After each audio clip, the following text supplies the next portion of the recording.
আসসালামু আলাইকুম নমস্কাৰ পোনপ্ৰথমে মই এটিভি ডিজিটেলক মই মোৰ তৰফৰ পৰা আন্তৰিক শুভেচ্ছা জ্ঞাপন কৰিছোঁ। মই ৩৮ নম্বৰ বৰক্ষেত্ৰী বিধানসভা সমষ্টিৰ অন্তৰ্গত ৬৫ নম্বৰ লাৰকুচি কাপলাপুৰী জিপিৰ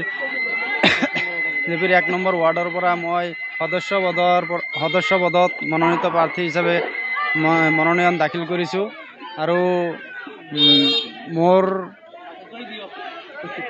আজি নিৰ্বাচনী যিটো ৰেলী আছিল আজি অন্তিম দিন আপুনি মনোনয়ন দাখিলৰ পৰা আজিলৈকে ৰাজ্যৰ সঁহাৰি কেনেকুৱা পাইছে? নাই নিশ্চয় মই ৰাজ্যৰ সঁহাৰি বহুতখিনি ভালেই পাইছোঁ। মোৰ এইখিনি যিখিনি চাৰাউণ্ডিং মানুহ আছে মোৰ বহুত সহযোগ কৰিছে, বহুত লগত বহুত লাগি দিছে। আপুনি যদি জয়ী হয় নিৰ্বাচনত কোনটো কাম কৰিবলৈ আপোনাৰ ৱাৰ্ডৰ কোনটো কাম কৰিবলৈ আপুনি ইচ্ছা কৰিব? আপুনি চাওক আজি আমাৰ ৱাৰ্ডৰ যিবিলাক আপোনাৰ দুখীয়া মানুহ আছে সেইবিলাক কিছুমান প্ৰাপ্য পোৱা বস্তুবিলাক নাপায়, সেইবিলাক মই সমাধান কৰিম। আৰু ধৰক ১ নম্বৰ ৰাস্তা কাম আছে, ৰাস্তাৰ বহুত কৰিবলগীয়া আছে, সেই ৰাস্তাখিনিৰ কাম মই কৰিম। পেৰাধৰা বজাৰলৈকে যোৱা যিটো ৰাস্তা আপোনাৰ ৱাৰ্ডৰ ভিতৰতে পৰে, সেই ৰাস্তাটো বহুত জৰ্জৰীৰ্ণ, ইতিমধ্যে বহুত কেইবাবাৰো বাতৰি সম্প্ৰচাৰ হৈ গৈছে। সেই ৰাস্তাৰ বিষয়ে আপুনি কি ক'ব বিচাৰে? হয় নিশ্চয় মই সেই ৰাস্তাৰ বিষয়ে মই জয়ী হোৱাৰ পিছত মই নিশ্চয় ওপৰত মই কথা পাতি কিনে মই ৰাস্তাটো সমাধান কৰিম বুলি মই আশা ৰাখিছোঁ।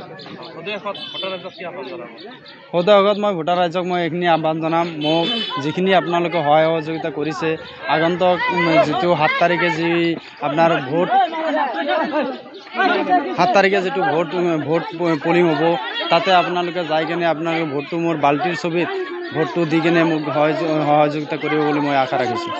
আসসালামু আলাইকুম নমস্কাৰ। ৬৫ নম্বৰ লাৰকুচি কাপলাপুৰী গাঁও পঞ্চায়তৰ ১ নম্বৰ ৱাৰ্ডৰ ৰাইজৰ মনোনীত প্ৰাৰ্থী হানিফ আলী আহমেদৰ আজি অন্তিম দিনা কাৰ্যসূচী আছিল। ৰেলী ৰোড শ্ব' হৈ গ'ল আৰু ৰাইজে আমাক যি সঁহাৰি জনাইছে আমি ৰাইজক ধন্যবাদ জনাইছোঁ। আৰু হানিফ আলীৰ এটাই আশা, তেওঁ আমাৰ এই লাৰকুচি জিপিত সকলোৱে গম পায় কেনেধৰণৰ দুৰ্নীতি হৈ থাকে, আৰু আমি আশা কৰিছোঁ আমাৰ হানিফ আলীক লৈ আমি এই দুৰ্নীতি মুক্ত কৰিম। আৰু যেনেকৈ অৰুণোদয়ৰ কাম হৈ থাকে, মানে কিছুমানে পৰিয়াল কেন্দ্ৰিক লিষ্ট বনায়, আমি যিকোনো কাম আহিলে পাব্লিকৰ সৈতে শ্বেয়াৰ কৰি যি আহে যে ৰাইজে ডিচাইড কৰি যাতে ৰাইজৰ মাজত কাম কৰিব পাৰে আৰু সম্পূৰ্ণ দুৰ্নীতিমুক্ত এটা পঞ্চায়ত গঠন হয়, তাৰে আশা কৰি আমি যাতে ছাকচেছ হওঁ। আপোনালোকে দোৱা কৰিব আৰু সকলোৱে বাল্টিৰ ছবিত ভোট দিব বুলি আমি আশা ৰাখিছোঁ।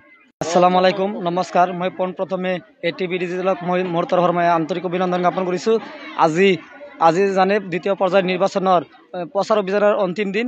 এই অন্তিম দিনত আমি লাৰকুচি ৬৫ নম্বৰ লাৰকুচি কাপলাপুৰী জিপিৰ পৰা ১ নম্বৰ ৱাৰ্ডৰ পৰা হানিফ আলী আহমেদৰ হৈ আমি যিটো প্ৰচাৰ অভিযান চলালোঁ, এই প্ৰচাৰ অভিযানত আমি অনুভৱ কৰিলোঁ যে এই প্ৰচাৰ অভিযানত হানিফ আজি সফল।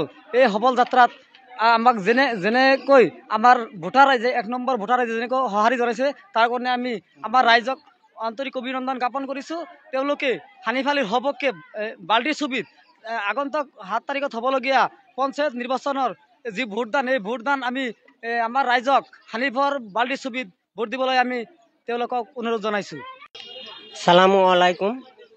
৬৫ নং কাপলাপুৰী লাৰকুচি পঞ্চায়তৰ মনোনীত প্ৰাৰ্থী হানিফ আলীক বাল্টিৰ ছবিত ভোট দিব বুলি মই জনসাধাৰণ সকলো ৰাইজক মই এইখিনি আহ্বান জনাইছোঁ যে তাক বাল্টিৰ ছবিত ভোট দি বিপুল ভোটত জয়যুক্ত কৰিব। আজি আমি যিটো ৰেলী কৰিলোঁ অত্যন্ত সুখী, আৰু প্ৰত্যেক ভোটাৰে আমাৰ যেনেকৈ সহায় সহযোগ কৰিছে আমি নথৈ আনন্দিত।